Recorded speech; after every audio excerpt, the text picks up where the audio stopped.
నెల్లూరు నవాపేట శ్రీ మహాలక్ష్మి అమ్మవారి దేవాలయ పునఃనిర్మాణ స్థపతి కర్రి శ్రీనివాసుల ఆధ్వర్యంలో నుడా చైర్మన్ ముక్కాల ద్వారకానాథ్ శంకుస్థాపన చేశారు. ఆర్యవైశ్య ప్రముఖులు అధిక సంఖ్యలో పాల్గొని ప్రత్యేక పూజా కార్యక్రమాలు నిర్వహించారు. ఈ సందర్భంగా ద్వారకానాథ్ మాట్లాడుతూ ఆలయ నిర్మాణానికి దాతలు సహాయ సహకారాలు అందించవలసిందిగా కోరారు. నెల్లూరు నగరంలో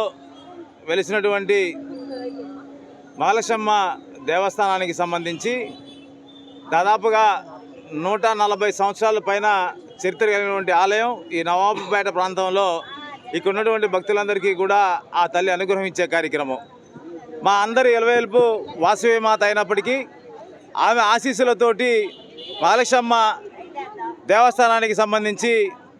ఏ శుభకార్యాలు జరిగినా ముందుగా మహాలక్ష్మ గుడికి వచ్చి అనాదిగా జరుగుతున్నటువంటి ఈ యొక్క సాంగ్యాలన్నీ కూడా అమ్మవారికి సమర్పించుకునే కార్యక్రమం అనాదిగా జరుగుతూ ఉంది. అందులో భాగంగానే నూతన కమిటీగా ఒక ఉత్సాహమైనటువంటి యువత ఏదైతే సుదర్శన టీం ఎవరైతే ఉన్నారో వాళ్ళందరూ ఆలయంలోకి వచ్చిన తర్వాత ఆలయ పునర్నిర్మాణం చేస్తామని ఒక తలంపు తలచడం, ఆ వాసవి మాత ఆశీస్సులు, మహాలక్ష్మ అమ్మవారి అనుగ్రహంతో భక్తుల సహాయ సహకారాలతోటి ఒక ఆలయాన్ని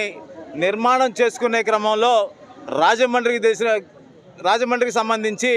కర్రి శ్రీనివాసులు గారు స్థపతిగా ఆయన ఆధ్వర్యంలో కమిటీ నిర్వహణలో ఒక అద్భుతమైనటువంటి ఆలయానికి ఈరోజు ఆ తల్లి అనుగ్రహంతో శంకుస్థాపన మహోత్సవాన్ని చేసుకోవడం, ఆ శంకుస్థాపన మహోత్సవానికి సంబంధించి ఈరోజు వందలాదిగా ఈ ఆలయానికి సంబంధించి ఉభయకర్తలు కానివ్వండి, అదేవిధంగా ఆలయానికి సంబంధించి ఎవరైతే డోనర్స్గా భక్తులుగా వీళ్ళందరూ వస్తారో వాళ్ళందరి అమృత హస్తాలతోటి ఆ యొక్క శంకుస్థాపన మహోత్సవాన్ని దిగ్విజయంగా ఆ తల్లి అనుగ్రహంతో చేసుకున్నాం. ఖచ్చితంగా 2 సంవత్సరాల లోపు ఈ ఆలయాన్ని ఏ విధంగా అయితే ఆ తల్లి నిర్మాణం చేసుకోవాలనిపించిందో ఆ యొక్క నిర్మాణాన్ని కర్రి శ్రీనివాసులు గారి ఆధ్వర్యంలో ఒక అద్భుతమైనటువంటి ఆలయంలాగా మలచి మళ్ళీ ఆ తల్లిని ఆ యొక్క ఆలయంలో కూర్చునే వరకు కూడా ఈ యొక్క కార్యక్రమాన్ని నిర్విరామంగా ఎక్కడా కూడా ఇబ్బందులు లేకుండా ఆ తల్లి అనుగ్రహంతో భక్తుల సహాయ సహకారాలతోటి ఈ యొక్క కార్యక్రమాన్ని దిగ్విజయంగా ముందుకు నడిచే విధంగా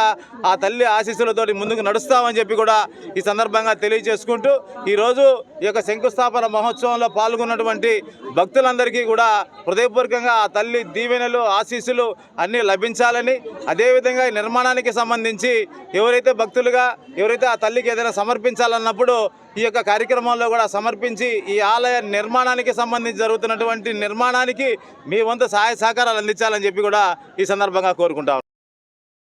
మరెన్నో వీడియోల కోసం మా ఛానల్ ని సబ్స్క్రైబ్ చేసుకుని పక్కనే ఉన్న బెల్ ఐకాన్ ని క్లిక్ చేసి యాక్టివేట్ చేసుకోండి.